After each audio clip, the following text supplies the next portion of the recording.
I'm all about this law of attraction thing. I've been following Abraham-Hicks for over 10 years now and I have a lot to show for it. But it can be a lot of pressure to tenaciously follow your desires, pursue your desires, and be optimistic all the time. It's hard to change our mindset to be 100% positive on certain topics. We may feel like giving up at times. I'm going to the airport now to attend a week-long retreat all about surrendering.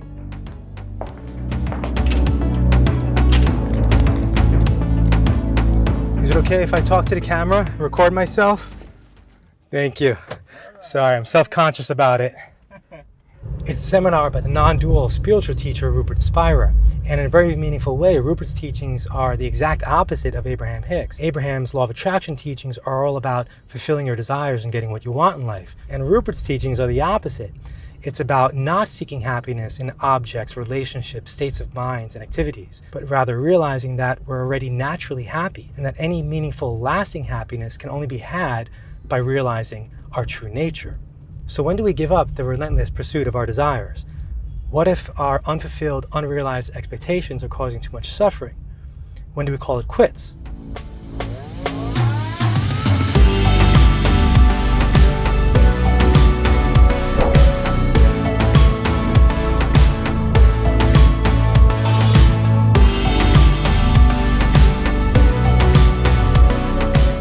By the way, this is the hardest part for me, to do a spontaneous vlog throughout the day. I'm very much a perfectionist and try to make my videos too polished. So to do this impromptu and unscripted is a change for me. But I want to start doing this more regularly, regular vlogging, and today will be the first. Happiness isn't about getting what you want. It's about the relief of no longer needing to pursue what you want. When we achieve something we've been longing for, it's not getting that thing we wanted that actually makes us happy. It's the relief of getting it. It's the relief of no longer desperately wanting it. Having gotten it, we can check it off and be satisfied. We can return to our normal resting position. I'm here in San Francisco now at the hotel, and it's cold and raining.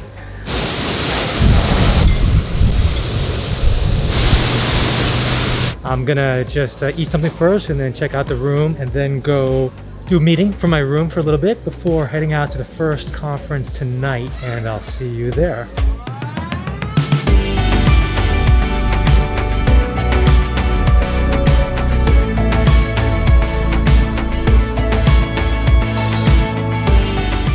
Last meat dish for a while, I'm going to be eating vegetarian for the week.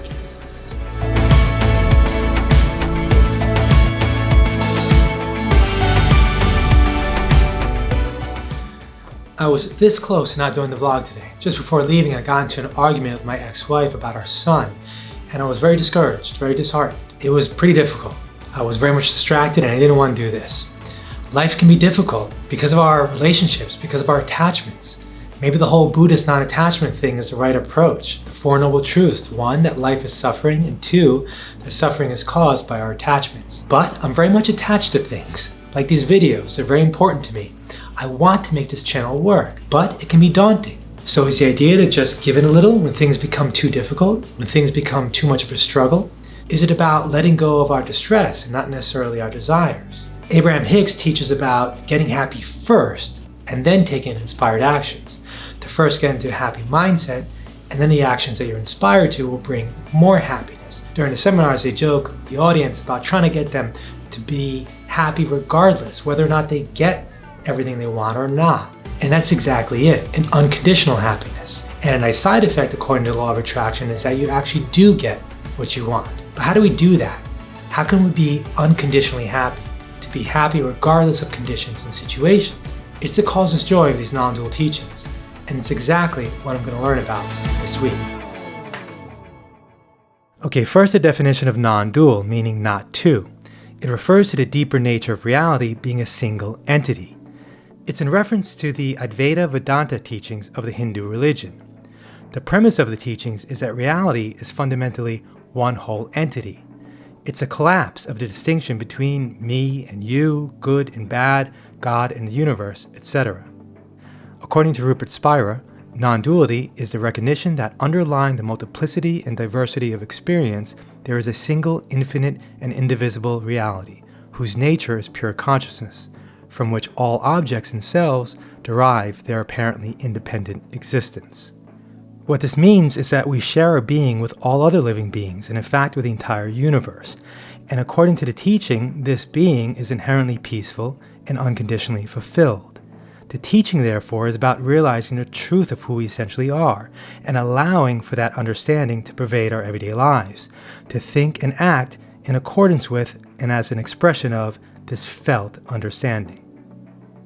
Before the first seminar tonight, I'm doing a meeting with a Law of Attraction meetup group, and how appropriate is it to be overlapping at the same time to highlight the supposed conflict between the Law of Attraction teachings and the non-dual teachings, between getting what you want and letting go of what you want. It's the difference between the teachings of seeking happiness by fulfilling your desires and seeking happiness beyond your egoic desires.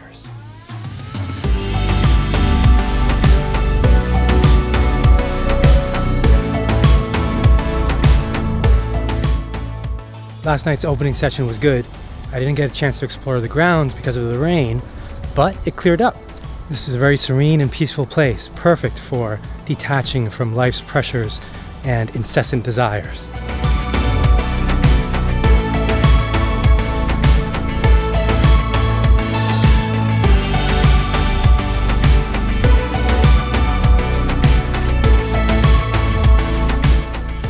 According to the non-dual teachings, we must relax and withdraw the focus of our attention away from objects of experience. Normal thinking focused on objects outside of ourselves must subside. The activity of the mind must subside. Abraham uses the metaphor of a hand holding a cork underwater. It bobs back to the surface if we just let it go. It's our natural state if we just allow it. It's the absence of resistant thought, and in fact any type of efforting at all. It's about letting go. But does that mean giving up on our desires? Many experience long-held dreams that don't pan out. The older we get, those distant dreams seem to become more and more unlikely to occur. Abraham says we can never give up on our desires. Those desires may live on forever, or at least until they evolve. But if our current mindset doesn't match them, our dreams may never come true. And in many cases, with the amount of time and resistance built up against our dreams, it may be best to mentally give up or give in. If we can't have absolute faith that what we want will come about, the only other option is to have faith that it doesn't need to come about in order for us to be happy. That feeling of relief is the first step closer to what we want. It may seem counterintuitive, but the feeling of giving up may be exactly the attitude needed to move higher on the emotional scale. Making peace with where we are is the first step. The next step will be a glimmer of hopefulness with self-soothing talk and pivoting to a more positive outlook. To me, it seems like we really only have two options for happiness: start thinking more positively or stop thinking. When we can't get on a positive train of thought, this is when Abraham recommends to meditate.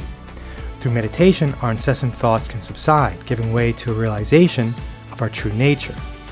The non-dual teaching is about the realization that our true nature is already happy and that we can abide in that realization regardless of conditions.